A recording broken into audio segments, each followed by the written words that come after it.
Hello అండి. యూకేలో Halloween celebrations ఎలా జరుగుతాయో చూద్దాము, మీకు చూపిద్దామని అనుకుంటున్నాను గానీ, ఎప్పుడు చూసినా సెలబ్రేషన్స్ అయితే నాకు అంతగా అనిపించవండి.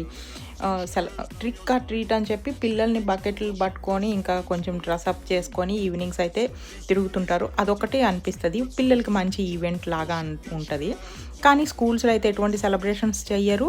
అండ్ ఈవెన్ కాస్ట్యూమ్స్ కూడా స్కూల్స్‌లో అలౌడ్ లేదు. స్ట్రిక్ట్‌గా మెసేజ్‌లు చేస్తారు కాస్ట్యూమ్ వేసుకురావద్దని. బ్రిటిష్ వాళ్ళు ఉన్నా కూడా కొంతమందే చేసుకుంటారండి. అందరూ చేసుకోరు. నమ్మే వాళ్ళుంటారు, నమ్మని వాళ్ళుంటారు. ఈవెన్ ఆ ట్రెడిషన్ పోకుండా ఎవరో కొంతమందేననమాట.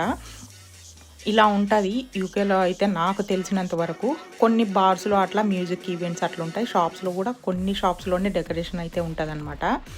కానీ ఇండియాలో చాలామంది సెలబ్రేషన్స్ చేస్తున్నారు. ఈవెన్ స్కూల్స్‌లో కూడా సెలబ్రేషన్స్ చేస్తున్నారు.